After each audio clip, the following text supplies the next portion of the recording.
Kur būtu kāds tēvs jūsu starpā, kas dotu savam bērnam čūsku, kad tas lūdz tam zivi, jeb skarpiju, kad tas lūdz olu? Ja nu jūs ļauni būdami ziniet dot saviem bērniem labas dāvanas, cik daudz vairāk jūsu tēvs no debesīm dos svēto garu tiem, kas viņu lūdz. Vakar bija tēvu diena. Mēs katrs pārnesam kādus savus priekšstatus par to, kas ir tēvs, no saviem miesīgajiem tēviem arī uz Dievu. Tas notiek pavisam neapzināti. Un tā pieredze mums ar mūsu tēviem noteikti ir ļoti dažāda.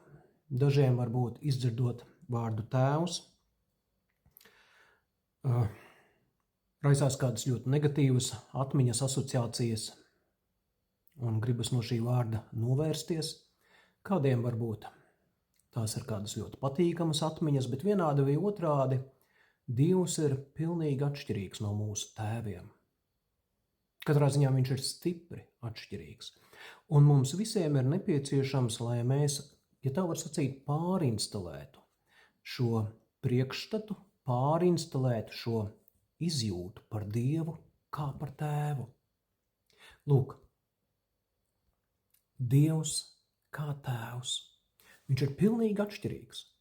Un viņš nav tā kā mūsu miesīgie tēvi, kas reizēm var būt vardarbīgi, aizņemti, nepastāvīgi. Dievs vienmēr ir un paliek uzticams. Viņš vienmēr ir un paliek labs un klātesošs. Kādā vietā ir sacīts, vai māte var aizmirst savu zīdaini, un pat ja māte tevi aizmirstu, es tevi neaizmirsīšu. Dievs kā tēvs tevi nekad neaizmirst. Viņš ir abba, kā Pāvils saka, tētītis. Jēzus arī iedrošina mūs saukt Dievu par tēvu. Viņš mūsu tēvs lūkšanā saka, kad jūs lūdzat Dievu, tad sakat mūsu tēvs. Tas nozīmē, ka Dievs nav tāds augsts valdnieks, bet viņš ir mīlošs tētīts, abba, kas velk mūs tuvāk pie savas sirds. Dievs ir mierīgs, viņš ir neizsmeļams miera un drošības avots.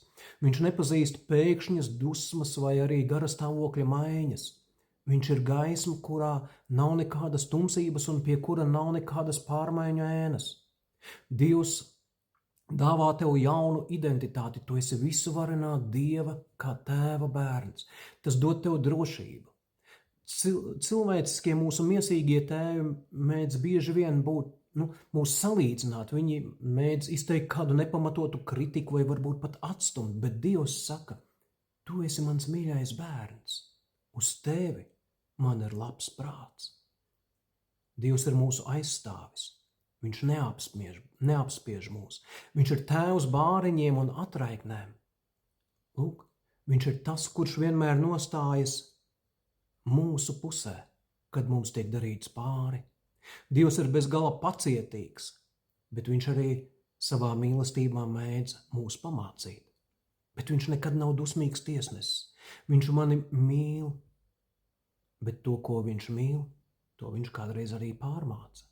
Bet pārmācība vienmēr nāk no mīlestības un žēlastības, ne no kāda aizvainojuma vai dusmām. Un lūk, mēs varam padomāt par Dievu kā par tēvu.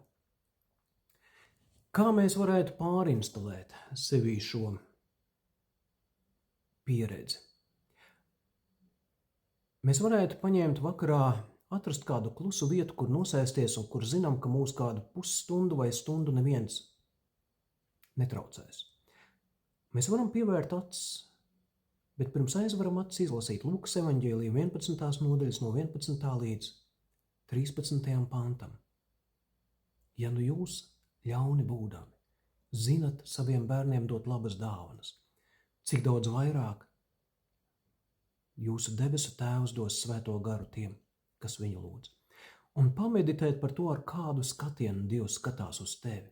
Ja tu ļauns būdams spēj uz mazu neaizsargātu bērniņu skatīties ar mīlestību un labsirdību, un nespēj no viņa atraut acis, vai ja tev nav savu bērniņu, varbūt esi kādreiz skaties kādiem maziem dzīvnieciņiem, kaķīšiem vai zaķīšiem vai suniešiem.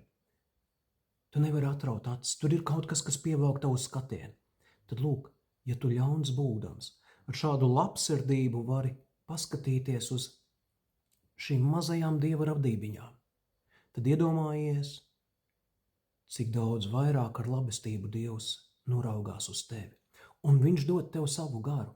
Tas gars, tā ir tā jaunā instalācijas programma, ka tu vienā brīdī iemācies lūkoties uz šo pasauli, pats uz sevi un uz citiem cilvēkiem, un arī uz Dievu ar tādām acīm,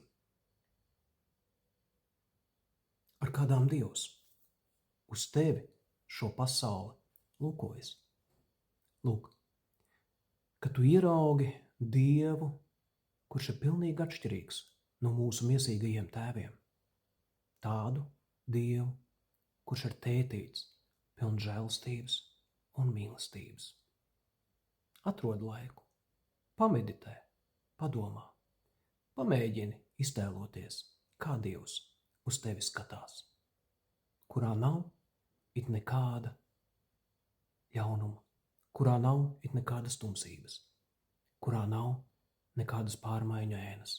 Tāds ir Dievs, kurš skatās uz tevi kā uz savu mīļo